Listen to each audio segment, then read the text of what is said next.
Hi, I'm Thanos. Everyone has childhood fears. Sometimes it's fear of the dark, of the unknown, of what's hiding behind those closed doors or even under the bed. We all try to face them with friends or by ourselves because we were afraid of even talking about them. These fears had strange shapes, or sometimes they were formless. Others that were so creepy that made you scream or even cry in your sleep. Some will still remember them until today. So today we will go back to those childhood fears and face them once and for all.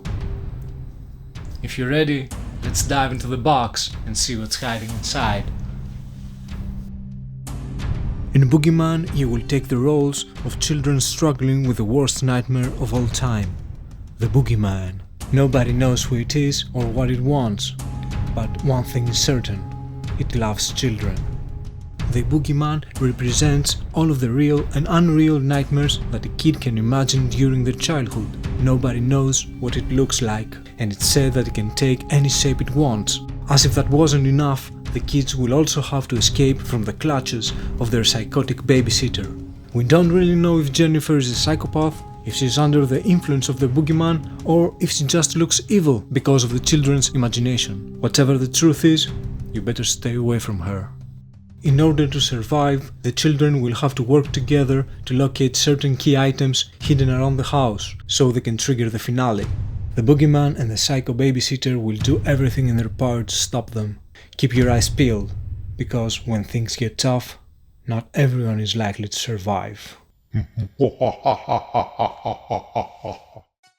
The game has 4 different game modes: solo, co-op, semi-co-op and competitive mode. On semi-co-op, when one child passes out, it becomes the Boogeyman, and on competitive mode, one player plays as the Boogeyman against all other players. The game board is Spencer's house. It has 6 hallways, 25 rooms, including 2 special rooms, the secret room and the attic. To access the secret room, you must find and reveal the trapdoor. Then any child can move from the room with the trapdoor to the secret room and back. To access the attic, you must first find the skeleton key to unlock the door. Depending on the game mode, there are some special rules for setup and gameplay. We will set up the game for co-op mode. Each player becomes a child and takes the matching miniature, status cards, 3 candy tokens, and 1 objective card, which is very personal and not shown to the others. Shuffle the cards and create decks with light, dark, event, trouble, search, Boogeyman, babysitter, and nightmare cards. Shuffle the room tokens and place them face down. Create stacks of 3 tokens in each room. These stacks will include the trapdoor, the skeleton key, search, and objective tokens at the bottom, the rest of the search tokens in the middle, and the light dark tokens with the light side up on top of them. The children are wandering in the hallways. Reveal a random token and place the babysitter in that room. Take a random room token, place it face down in the first space of the apparition's ladder. This is where the Boogeyman is currently hiding. The youngest child takes the flashlight token. It will be the first player. You're now ready to begin the nightmare, the game. The game is played over a series of rounds. In each round, every child will take its own turn, and then the Boogeyman takes a turn. If the children get all 3 objectives of the same color in the finale room at the same time, the leader can choose to begin the finale. This will trigger the end of the game and you will move on to the Book of Endings. Each child has 3 states of mind: normal, scared, and terrified. While in normal state, the child can perform up to 3 actions per turn, use its special ability and hold up to 3 candy tokens. When the child is scared, it loses 1 candy token, and when it's terrified, the child cannot use its ability and loses 1 more candy. If a child loses the terrified status, it passes out. A passed out child generates nightmares. These nightmares affect all children and remain in play until the passed out child is revived. On a turn, you can use up to 3 actions in any order and as many times as you wish. Move.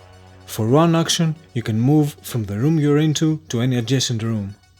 Flip a light switch. If you're in a room with a light dark token, you may remove it and draw a corresponding card based on the visible side of the token. Search a room. You can only search a room if the search token is on top of the stack. When you search a room, you might make some noise, which means that you have found something useful and draw a search card, but also the babysitter is activated and approaches the room. Remove a lock. If there is a lock on top of the room stack, you have to remove the lock to access the tokens beneath it. To do so, you can play a card or break it. If you decide to break the lock, you roll a die and the babysitter moves towards you based on the outcome of the die.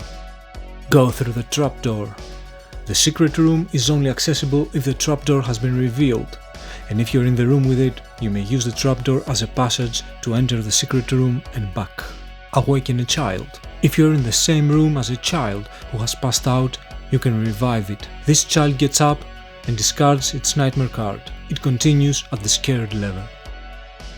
In addition to your actions, you may perform any number of these free actions at any time during your turn. You can play search cards that will really help you along the way. You can use candy tokens to modify the result of a die by plus or minus 1. Finally, if you're in the same room with another child, you may trade cards, but not tokens. After all, no kid will give away its candy. But what happens when you're in the same room as the babysitter or the boogeyman? Your turn ends and you draw a matching card of either the babysitter or the boogeyman and move the matching token up one space on the stress scale. If both Jennifer and the boogeyman are present in the room, you only face the babysitter. The boogeyman only reveals itself to children. Jennifer doesn't take a turn. Instead, she reacts to certain actions, such as noises that are heard when she's under the influence of the boogeyman and by the effects of some cards. When Jennifer hears a noise by kids searching the room or breaking locks, she will move towards that room, and if she enters it, the child must draw a babysitter card. If she ends her movement in the same room as the boogeyman but there are no children present, the babysitter is possessed and under the control of the boogeyman. Roll a die and she moves that many spaces towards the nearest child. The boogeyman on its turn can move with the help of a room token and the apparition's ladder, play event, trouble or nightmare cards. The apparition's ladder is used to control the movement of the boogeyman around the house. At the beginning of the game, a room token is placed face down on the first space of the ladder. During the boogeyman's turn, another room token is added to the ladder to show which room the boogeyman has moved to and is currently hiding. The boogeyman cannot go back to a room that it has already visited until the entire ladder is completely full. This info is very helpful when planning your actions. At the end of each round, after all children have taken a turn, the last room token on the ladder is flipped over and the boogeyman appears in that room. The lights go out. If there are children present, they must face it and the stress scale advances. There are two tracks for the stress scale. The one represents the growing power of the boogeyman and the other the rising frustration the babysitter feels towards the children. Each time a child encounters the boogeyman or the babysitter, the corresponding stress scale goes up one space, and if it reaches a space with a trouble card symbol, then a trouble card is drawn. If both tokens reach the top of the tracks, the game ends immediately and all the children lose. Jennifer is under the control of the boogeyman and the children will no longer have any chance of escaping. But if the children are in possession of all three objectives of the same color, they can try to reach the finale. Draw a random room token from those currently available in the supply, and this room is called the finale room. Now the children must get all three objective items to that room. The first child who reaches the finale room with one of the objective items becomes the leader of the group. Once all three objective items are in the finale room, the leader may decide to begin the finale in any consecutive turns. Only the children who are in this room will be able to participate. The rest will be excluded, but not necessarily lose the game. When the leader decides to begin the finale, all children, including the ones that are not in the finale room, reveal their objective cards and apply any effects if possible. After that, take all the room tokens and shuffle them. Reveal one randomly. The number of the token will determine which finale you will face. Take the Book of Endings and place it in the middle of the table. Go to the page that matches the room token and start reading. Resolving the finale.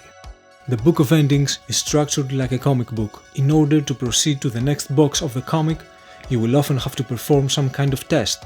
If all of the children pass out, the game is lost, and the boogeyman wins. If at least one child is able to make it to the end of the finale, you read the last part of the comic to find out how the long night will end. The boogeyman has lost, and the final part of the comic reveals who wins the game.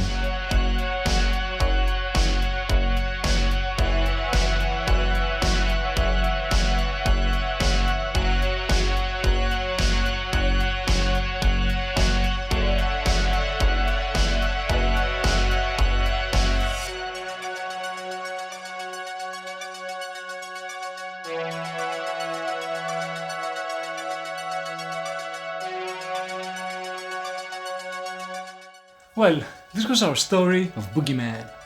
Good thing we're all grown up now and we know that these things don't exist and they only live in children's minds. So, until next time, take care.